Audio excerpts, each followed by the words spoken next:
When I first heard that Insomniac was making a reboot of Ratchet and Clank, I wasn't sure what to think. I was hoping for a solid conclusion to their main storyline first, but then I thought, it actually would make sense. With the release of the movie, they would need to establish the series to a newer console for a newer audience and help modernize the series. This game is essentially a retelling of the first game, but what's interesting is that it is completely canon with how the narrative is told. The story begins with a prisoner named Shiv, as he is placed in a cell with Captain Quark as his inmate. Shiv is excited to meet Quark and explains that there is now a video game based on the events of the Ratchet and Clank movie. Yeah, they go there. So Quark decides to tell Shiv the story from his point of view, thus starting the game. Ratchet is living on planet Veldin where he and his mentor Grim repair ships for a living. I'd just like to say that it was truly a brilliant move to give Ratchet a mentor because I always wondered how he learned to be a mechanic off screen. Anyways, Ratchet is excited to join the Galactic Rangers who are holding tryouts on his planet, so he runs off after work to apply. He quickly gets rejected due to his reckless nature, but later that night, a ship crash lands nearby. Of course, this is how he meets Clank, and similar to the first game, Clank informs Ratchet that Chairman Drek plans to destroy the galaxy in order to build a new planet, so the duo travel to planet Novals to rescue the mayor. They do eventually join the Rangers as shown through cutscenes, and some cutscenes are clips from the movie. It's okay that they're doing this, but I wish that the story was blended with gameplay a lot better. What I mean is, if you know the first game, I don't think I'm spoiling anything when I say Captain Quark is one of the antagonists. I won't say why or how, but his development in the movie was shown really well, but not so much here. In fact, they really don't explain the logic behind it. When I said it's a retelling of the original, I mean it's trying to be like the original with every detail in place. The level design is nearly replicated from the way it was in the original game, and most of the secret areas are in the same locations. At first I was a little annoyed that this would take away some of the mystery, but at the same time, I did enjoy exploring the levels to see what had changed. Not every level is copied because there are some interesting changes. Batalia is now an ice planet, Core 2 is now the Blargian homeworld instead of Orxon. And probably the most interesting change is that in the original, Planet Gaspar was the smallest and most uneventful level, but now, they've added a new area to the map that is much larger and open-ended where you can collect telepathopus brains for a mad scientist.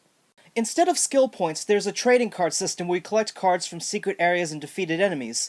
It's fun, and each card set unlocks a special bonus. The graphics and particle effects are beautiful and better than ever, so the explosions and textures all look lovely. The weapons are still fun to use, but most of them are old weapons that we've seen before. You still have Mr. Zircon, the Groovatron and such, but there are a few new weapons that they've introduced, such as the Pixelizer that zaps enemies and turns them into 8-bit pixels, and the Photon Drum, which is a stationary orb that sends off a deadly shockwave. This game is undoubtedly great, and I honestly like it. It's very obvious that it's mostly fueled on nostalgia, and I can respect that. They even include references that both PS3 players and longtime fans will get, and I love that. Cow. I've died and gone to nerd heaven. Look at this. They have my blaster runs hot. Fungoid with a stick. Oh, Spiro the Space Moose. They even have the Mega Limited Ultra Edition of Intransigence Fall of Blarg. The main question that might be on a lot of minds is the reboot superior than the original? To put it simply, no, the original is much better, even though there were minor gameplay issues such as the inability to strafe and that the weapon select didn't pause the game, but I will admit that the reboot did do some things better.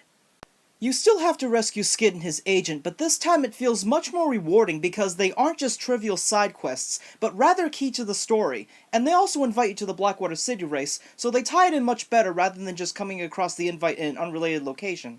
The reboot features fewer planets, but I can forgive that given the amount of effort that went into both the visuals and superb comedy. Quark often gives humorous commentary over some gameplay events, and it really works with a few clever self-referential jokes. The voice acting is still very good, and the new cast of all-star actors that are present play their roles really well, but the dialogue is also a little too modernized in a way that I did cringe a bit when a character said the word hashtag.